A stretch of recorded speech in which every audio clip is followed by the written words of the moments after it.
Hi guys, so I had so many requests on how to make my bone broth for after I finish fasting.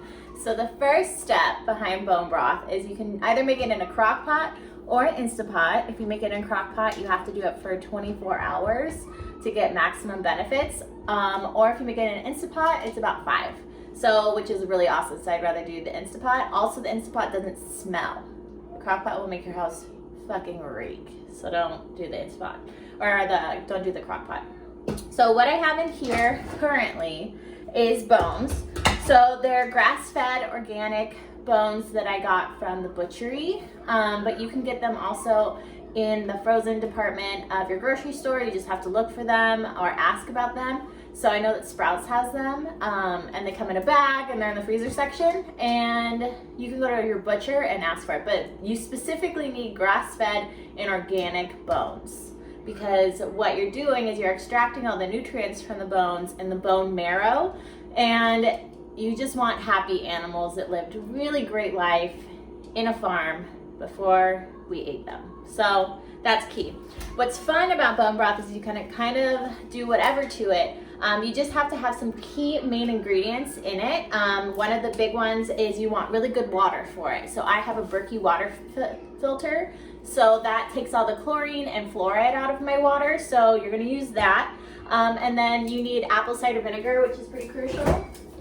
So I use Bragg's, and this is great because it's organic and it's raw. So as you see, it's like murky in the bottom, so that's called the mother, so that's all the good nutrients. So you're gonna put 2 tablespoons of this in, and this is good because the acid, not only is apple cider vinegar just good for you, but the acid helps the bones break down so they don't get all weird and frothy. So I'll just do like 2.5, why not?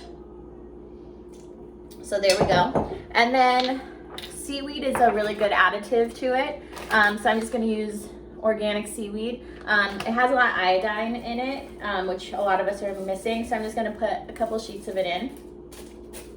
You can also put any veggies you want. Just know the more stuff you put in it, the more you're gonna have to strain it.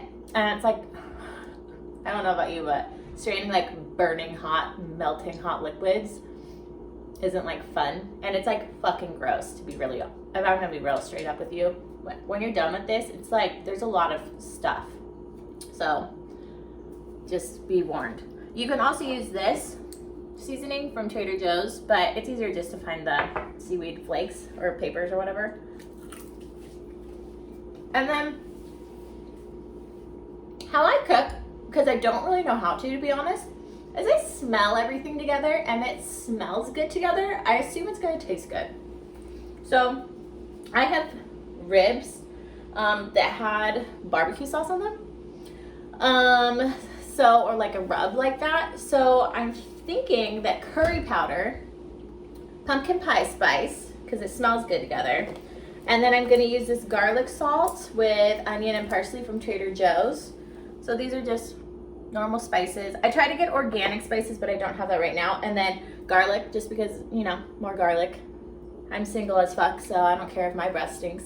And then pepper. And then also you want to add some pink sea salt, Himalayan pink sea salt. You can also do turmeric, which is really good. That's for anti-inflammatory.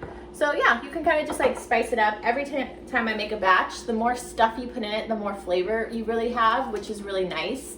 So yeah, I always say to put a ton of spices in it, and it tastes really yummy. And then you can use the broth to either sip on or you can cook with it. So I've made some really bomb soups with it. So let's go bananas. Let's do a tablespoon of pumpkin pie spice. Put that in there. Let's put 2 of the salt, garlic mixture. Why is it so... Dude, I should just use this shit up. It's like... That was maybe too much. That was like half a bottle of seasoning. Then I'm gonna put peppercorns. These are not the right ones. That's annoying. I recently just got into cooking, and so with that being said, with me just getting into cooking, I'm really learning how to put flavors together. Like, I didn't have any seasonings other than garlic salt and like onion salt in my pantry, and like salt and pepper, right? So this has been a new adventure. You can also make this like real spicy. So if you're into spicy, you can do red chili flakes, which is really yum. I've done that before. You can also use chili lime seasoning, which is pretty bomb. So then we're gonna put a sprinkle of Himalayan pink sea salt because we need those minerals, because that's what we're getting. And then curry powder. Let's just go for it. Let's do a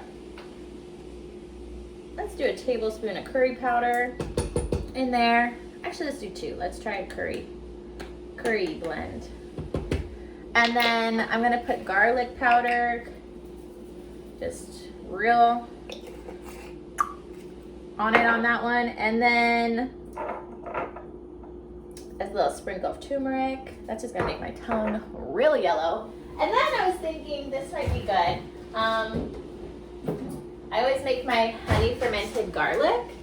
So I think maybe just put some of the garlic cloves in. It'll be really yum. I don't really want the honey, I just want the garlic. Cool. And then we're just gonna top it off with water. And you're just gonna fill it till the top.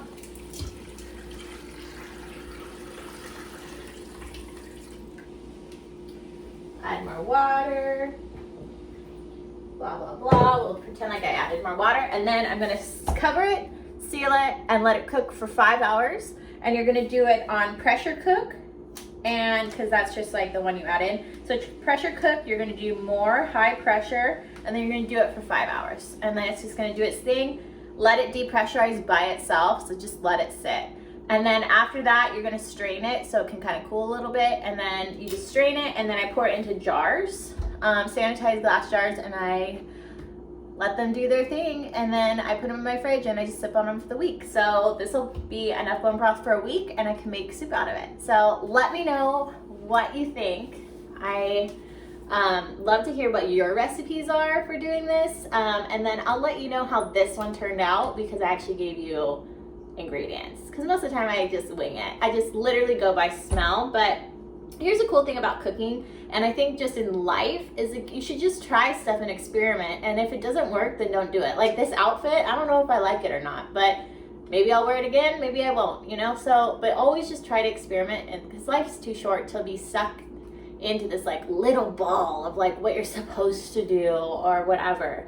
So just mix it up, see what happens. So I hope you guys have such a great day. Remember to subscribe below. Follow me on Instagram. Follow me on my podcast if you want to hear more of that kind of stuff. I'll post all the links in this general area covering my stomach, my pandemic stomach. Like, I've gotten very chubby. It's okay, we all have. Just do something nice for yourself today. So I love you guys. Have a great day. I believe that you are stronger and more powerful than you ever knew or thought you ever were. So see you today. Bye.